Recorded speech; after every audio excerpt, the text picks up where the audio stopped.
Welcome you are welcome you are all welcome Malini Ragini Neelaveni welcome Radhika Menaka గుండు భామ welcome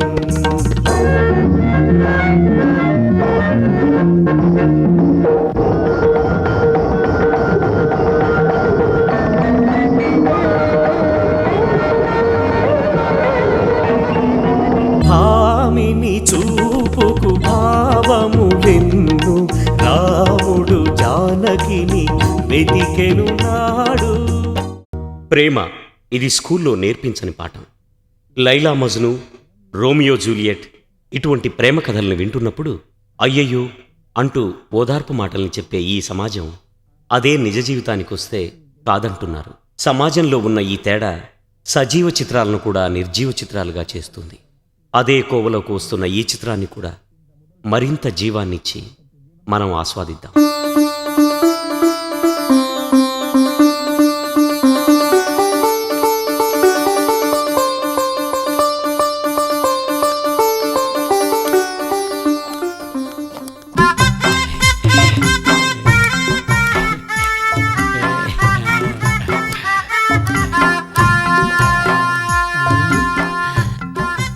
Saroja,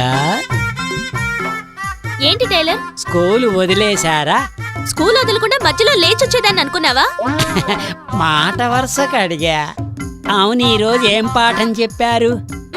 గుణింతాలు చెప్పారు. Teacher చెప్పించిందా, మాస్టర్ చెప్పించారా? మీకు వేరే పనే లేదా టైలర్? జాగ్రత్తగా గుట్టెని చూసి కట్ చేయండి.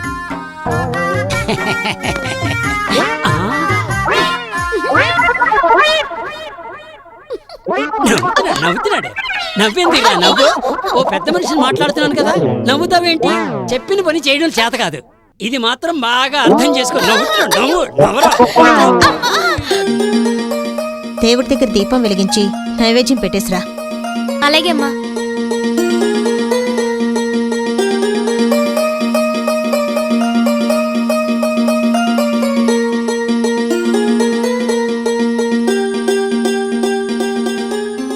ఏంటి అల్లరి చేసేవాళ్ళంతా నిశ్శబ్దంగా అయిపోయారు? ఎవరికి వాళ్ళ బడిత పూజ అయ్యింది? రే బాబు, ఏమిటి విషయం?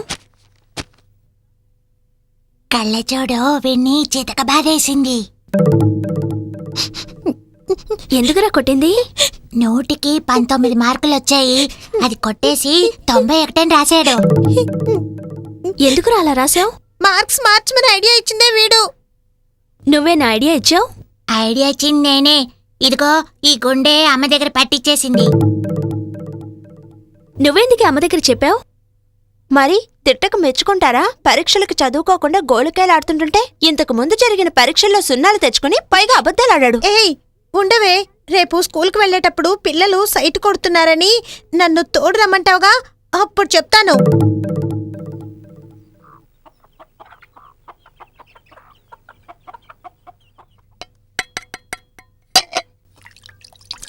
రాధా, రాధా, మాట్లాడు రాధా, మాట్లాడు. ఎందుకీ మౌనం? నా మీద కోపమా? మాట్లాడు రాధా, మాట్లాడు. ఎందుకీ మౌనం? నా మీద కోపమా? రేపరేపలాడే నీ కంటి చూపు కోసం ఎంత ఆశతో పరిగెత్తుకొచ్చానో తెలుసా? అటువంటి నా మీద కోపమా? మాట్లాడు రాధా, మాట్లాడు.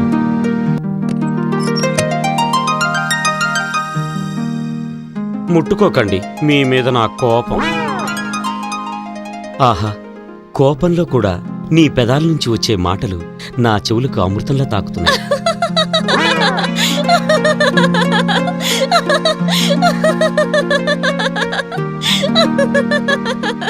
నిన్ను ప్రాణప్రదంగా ప్రేమిస్తున్నాను. నువ్వే నా లోకం. ఈ ఆకాశం, గాలి, వెలుతురు, వెన్నెల, చల్లదనం అన్నిట్లోనూ నీ రూపాన్నే చూస్తున్నాను. నా మనసు నీకు అర్థమవుతోందా? ఎందుకీ మౌనం? మాట్లాడు, సమాధానం చెప్పు. బాగుంది. బాగుండడం వరకేనా? ఇంకేం కావాలి? ప్రైజ్ కావాలా? ఇదిగోండి మీ ఖర్చు. ఎంబ్రాయిడరీ చేశాను. ఇప్పటికీ ఇదే నేను మీకు ఇచ్చిన ప్రైజ్ అనుకోండి.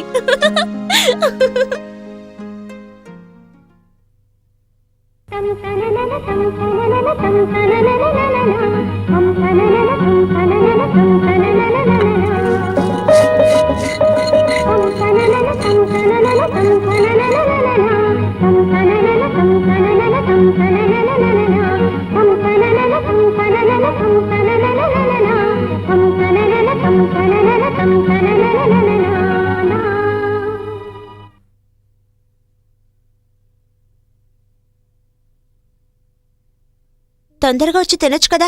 నువ్వు ఊరుకోవే. ఇలా చూడమ్మా, రేపే నాకు డబ్బు కట్టడానికి ఆఖరి రోజు. నువ్వు నాకు డబ్బు ఇస్తావా లేదా? అనవసరంగా అరవకు. మన స్తోమతికి నిన్ను చదివించడమే ఎక్కువ. ఊటీ గీటీ అని వెళ్ళడానికి మీ నాన్నేమి ఇక్కడ సంపాదించి పెట్టి వెళ్ళలేదు. అందరు పిల్లలు 30 రూపాయలు డబ్బు కట్టి ఎస్కర్షన్ వెళ్తున్నారు. నేను మాత్రం డబ్బు కట్టడం కుదరదని చెప్తే అందరూ మనల్ని చూసి నవ్విపోరు. మీ నాన్న నన్ను వదిలిపెట్టి వెళ్ళినప్పుడు ఈ ఊరంతా నన్ను చూసి నవ్వింది.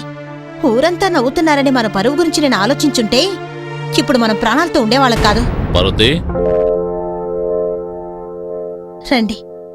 మధ్యాహ్నం మీ అబ్బాయితో నన్ను రమ్మని కవర్ పెట్టావట? అద్దె కోసం 2-3 సార్లు వచ్చి వెళ్లారు. అందుకని ఓ, ఇదిగో వస్తాను. ఇంటద్దే 70 రూపాయలే. ఇప్పుడు నీ చేతిలో 100 రూపాయలు ఉందిగా, మిగిలింది నాకివ్వచ్చు కదా.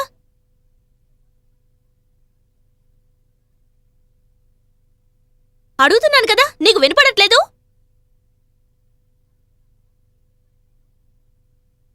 అమ్మా, అక్క తింటేనే గాని నేను తిన్ను. సంతోషం, చేకడిగేసుకో.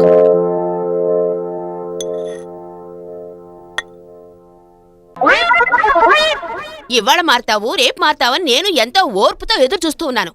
ఎంత చెప్పినా నువ్వు మారడం లేదు. రోజు సినిమాకెళ్తున్నావే, అసలు ఆ సినిమాలో ఎవరు తాడుతోందో ఏం పాడుతోందో. ఏమయ్యా, నాకు తాళిగట్టి ఎన్ని సంవత్సరాలైంది? సంతోషంగా ఏ రోజైనా ఇంట్లో పడుకున్నావా? అడుగుతున్నాను కదా, పండరాయిలాగా సమాధానం చెప్పవే. నోరు విప్పు. అది కాదమ్మా, నాకు నాన్న సినిమాకెళ్ళడం కూడా కష్టం అనిపించటం లేదు. ఇంత తుగుద్దు పిల్లలు సరిగ్గా కడుక్కోవడం కూడా చేత కాదు. వాళ్ళతో కలిసి సినిమాకెళ్తున్నాడు. నాకెంత అవమానంగా ఉందో తెలుసా అమ్మా? వాణ్ణెందుకు ఎలా చూస్తావు? చిన్నపిల్లలే నీకు కావలసొచ్చారా? తల నెరిసిందన్న సంగతి మర్చిపోయావా? నువ్వింకా చిన్నపిల్లాన్ని అనుకుంటున్నావా? ఇప్పుడు కూడా నువ్వు ఆ సినిమాకగా వెళ్ళేస్తున్నావు? లేదు, నా దగ్గర 50 పైసలే ఉన్నాయి. అది టిక్కెట్కి సరిపోయింది. వాడు 1 రూపాయి పెట్టుకున్నాడు. ఇంటర్వెల్లో జంతికలు అవి తినాలనిపించింది, అందుకే వాడితోటి వెళ్ళాను. అది తప్ప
అసలు బుద్ధి లేదా నీకు? చిచి, మతి లేకుండా ఏంటా పని? అసలు నీ కళ్ళున్నాయా పోయాయా? ఉదయాన్నే మొహాన ప్యాడ్ నీళ్లు జల్లింది. లక్ష్మీదేవి అక్కగా పుట్టాల్సింది ఇక్కడికి వచ్చి నా ప్రాణాలు తీస్తుంది. వెటకారంగా పైగా నవ్వు ఒకటి. చిచి, ఉదయాన్నే దీని మొహం చూశాను, అంతా నా కర్మ.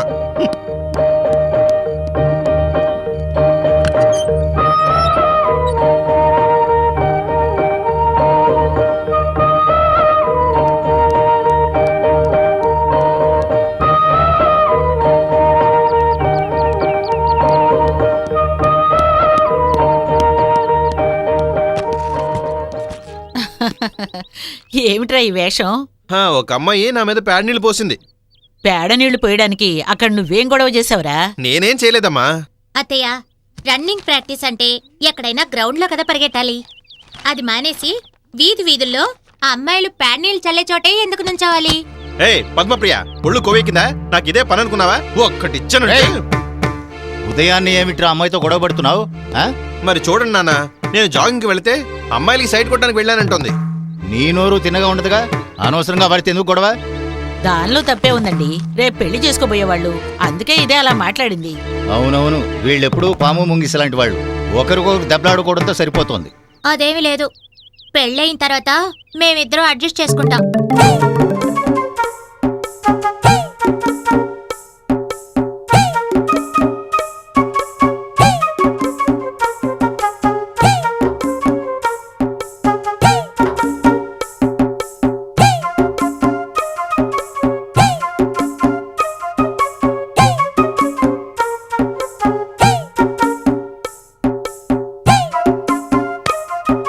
ఏంటి?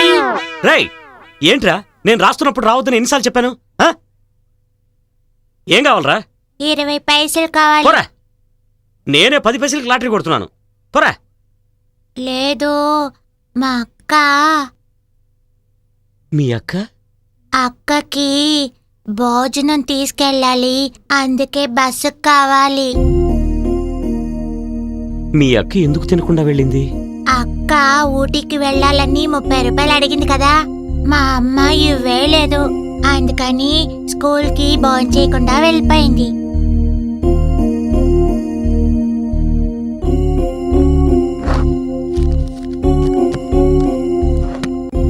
రేయ్ నువ్వు బయట వెళ్ళి నిలబడి ఎవరైనా వచ్చారంటే పరుగెత్తుకొచ్చి నాకు చెప్పు ఆ? వెళ్ళు వెళ్ళు.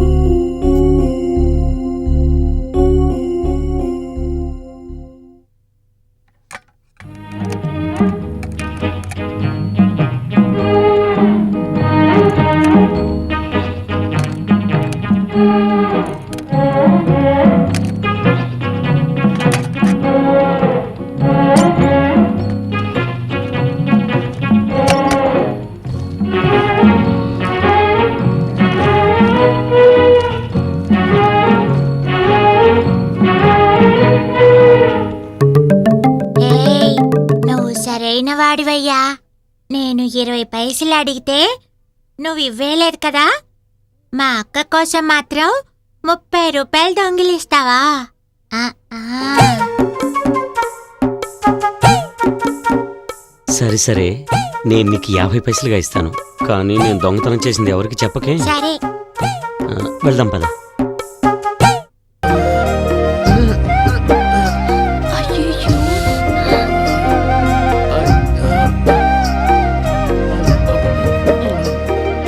అసలు నీకు కొంచెమైనా బుద్ధుందా? లక్ష్మీదేవక నీకేమైనా మతుందా? చెడిపోయిందా?